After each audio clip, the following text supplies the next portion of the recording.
क्या ललित मोदी को अपनी गलती का एहसास हो गया है और इसीलिए उन्होंने सुष्मिता सेन का दामन अब छोड़ दिया है? ये बातें मैं इसलिए कह रहा हूं क्योंकि कुछ समय पहले सुर्खियों में आया ललित मोदी और सुष्मिता सेन का रिश्ता अब ऐसा लगता है कि टूट गया है, क्योंकि ललित मोदी के सोशल मीडिया हैंडल से सुष्मिता सेन का जिक्र अब गायब हो गया है और अब इस बात की चर्चा हर तरफ हो रही है कि क्या ललित मोदी और सुष्मिता सेन अलग हो गए हैं। और यहाँ ये भी जानना बहुत ज़रूरी है कि रोमन शॉल के साथ पिछले दिनों कई बार स्पॉट की गई थी सुष्मिता सेन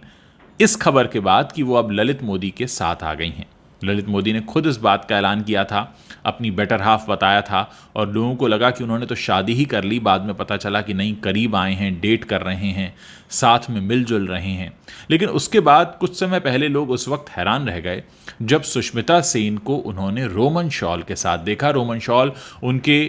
एक्स बॉयफ्रेंड हैं, यानी इनसे रिश्ता टूटने के बाद ही ये ललित मोदी के संपर्क में आई थी और नज़दीकियां बढ़ी थीं। लेकिन लोगों की समझ में ये नहीं आया कि ललित मोदी के करीब जाने के बाद वो फिर से अचानक अपने एक्स बॉयफ्रेंड के साथ क्यों दिखने लगी। और वैसे मुझे लगता है कि ललित मोदी भी उस पुराने विचारों और ख़यालों के हैं जिसमें उन्हें लगता है कि ब्रेकअप के बाद मिलना जुलना अच्छी बात नहीं है। वरना अगर वो ऋतिक रोशन और सुज़ैन खान को देखते तो उन और भी ज़्यादा कंफ्यूज हो जाते, क्योंकि लोगों को आज तक ये पता ही नहीं चला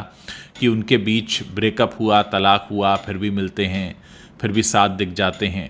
खैर, ये तो बात हो रही है ललित मोदी और सुष्मिता सेन की। और इस तरह की जो अब तस्वीरें सामने आ रही हैं वो ये साफ बताती हैं कि सुष्मिता सेन और ललित मोदी के बीच अब पहले जैसी बात नहीं है, क्योंकि लगता है रोमन शॉल से बार बार सुष्मिता सेन का मिलना अपना असर कर गया है और ललित मोदी ने अपनी राह अलग पकड़ ली है और जो उनका सोशल मीडिया का बायो है उससे उन्होंने सुष्मिता सेन को हटा दिया है। ललित मोदी फिल्मी नहीं है, सुष्मिता सेन फिल्मी हैं और फिल्मी दुनिया में इस तरह के रिश्ते अक्सर होते हैं और यहाँ ये पता करना भी मुश्किल हो जाता है कि कब किसका किसके साथ लिंकअप हुआ है और किसके साथ ब्रेकअप हुआ है, क्योंकि आजकल चलन और फैशन तो कुछ ऐसा है कि लोग ब्रेकअप के बाद भी साथ दिख जाते हैं और लिंकअप के बाद भी किसी और के साथ मिलते जुलते रहते हैं। तो लगता है ललित मोदी और सुष्मिता सेन के इस रिश्ते से ललित मोदी ने बहुत कुछ सीखा होगा और हो सकता है वो किसी गलतफहमी में हो और वो गलतफहमी अब दूर हो गई हो, इसीलिए उन्हें एहसास हुआ हो कि शायद वो जो सोच रहे थे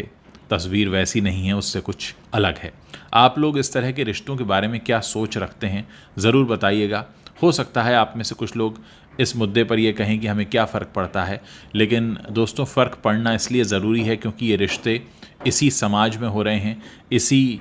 जगह पर हो रहे हैं जहां आप रहते हैं। तो ऐसे में ऐसी बातों पर हम नज़रअंदाज नहीं कर सकते। ऐसे मौक़ों पर हमारा कमेंट करना इसलिए ज़रूरी होता है क्योंकि रिश्ता चाहे कोई भी हो, समाज उसे किस तरह से देखता और मानता है, ये एक बहुत अहम पहलू है।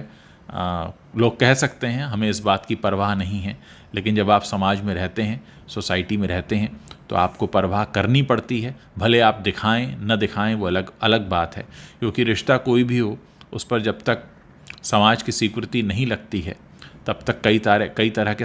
जो सवालिया निशान हैं वो तैरते रहते हैं। और अगर ऐसा न होता तो ललित मोदी और सुष्मिता सेन को क्या ज़रूरत थी सोशल मीडिया पर वो फ़ोटोग्राफ लगाने की? उनसे कोई पूछने नहीं गया था, उन्होंने खुद बताया था। तो जाहिर है रिश्ता कोई भी हो उसे समाज में दिखाना बताना ज़रूरी हो जाता है, क्योंकि आफ्टर ऑल हम एक सोशल एनिमल हैं और यही वजह है कि सोशल मीडिया पर आने वाली चीज़ों का हमारे ऊपर इतना असर होता भी है और होना भी चाहिए, क्योंकि यही बात है जो हमें इंसान बनाती है। हम एक समाज का हिस्सा हैं, हमारे आसपास जो कुछ भी अच्छा बुरा होता है हम उस पर कमेंट करते हैं, अपने विचार रखते हैं, अपनी बात कहते हैं और कहीं ना कहीं ये हमें हमारी उस जिम्मेदारी से भी रूबरू कराता है जो कि हमारी देश और समाज के प्रति बनती है।